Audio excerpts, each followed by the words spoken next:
Excellent pens. Copyright Clarence Carter Boucher. Jun Lai Wing Sung, 650 flat top in green, oversized fountain pen made in China. This is a Wing Sung / Jun Lai fountain pen. I'm going to use it to do a sketch based on a bird I rescued from the backyard. And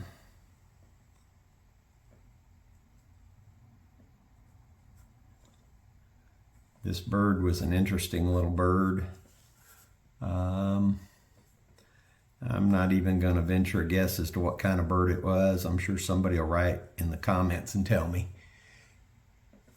This is just to do a quick sketch just so you can see the pen in action. Because as I said to start with my videos, I'm an artist who uses fountain pens, not really a fountain pen expert. I just love fountain pens. I love to sketch with them.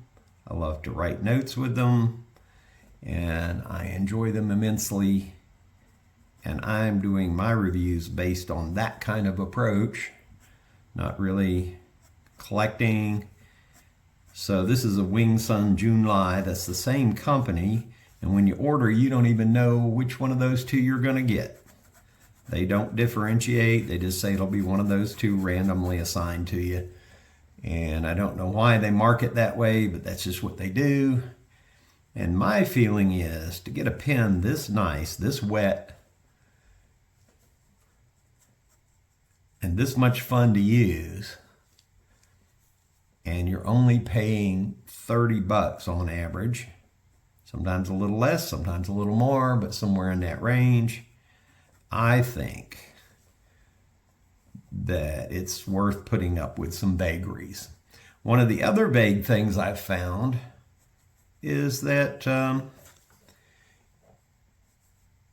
not only is it random what you get, the nib width is a little vague. And I asked if there was any way to specify the nib width you got, and their reply was they're flexible. They vary in flex from 0.3 to 0.7.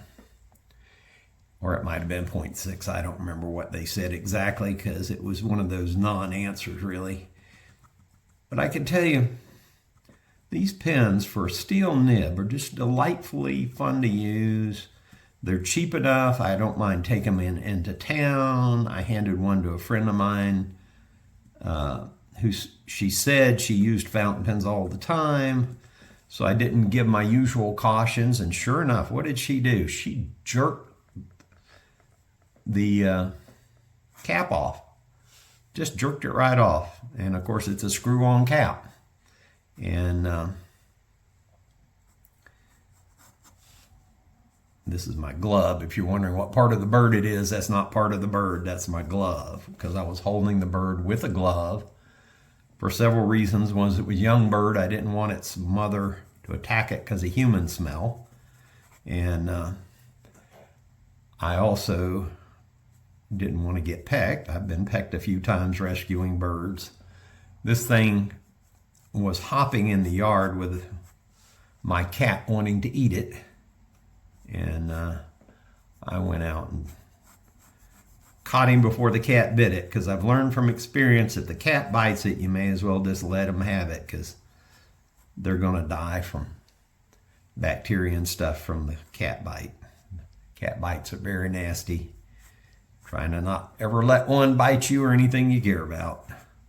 I know our cat got in a fight with another cat, and it cost a fortune to get all the wounds lanced from the infections and stuff like that. Anyway,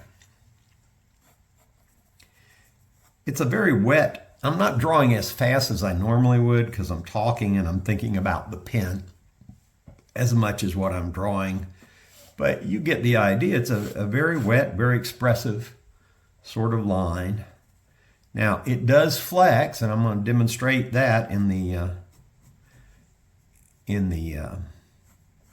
writing section.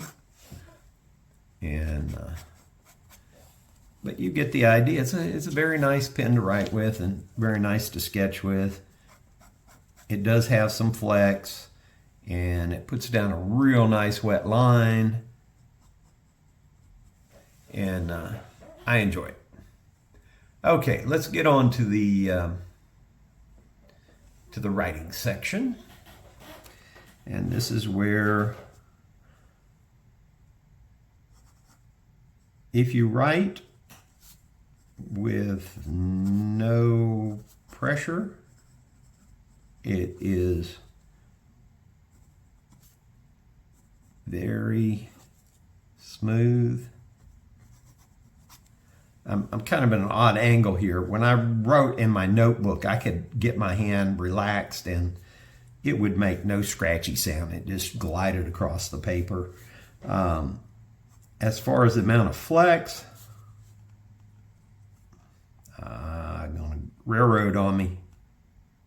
Sometimes I forget to slow down when I'm flexing. You do have to slow down with almost any pen, but you can see that's a pretty good bit of variation. My favorite thing to do with flex is the S. And you can see what that does. Now, you probably have better handwriting than I do, but that's pretty nice. I like it for notes. And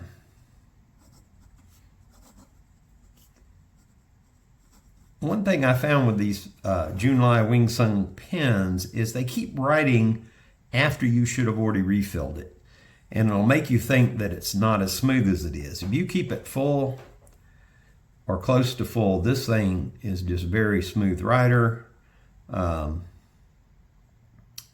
I have also noticed that the first couple of times you flex it, you will end up, sometimes the pen won't go back to quite as thin as it was. And a friend of mine flipped it over and started writing, and it writes upside down.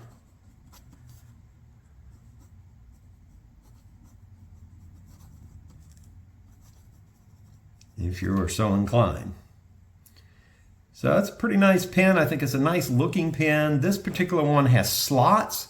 Some of the others I got had a, let me see if this is one of them. I have several of these now.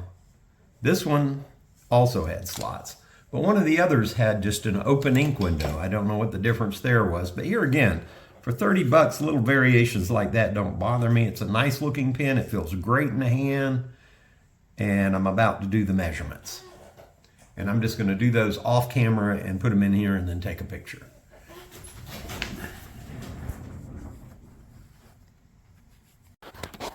Okay, and here's my posting test.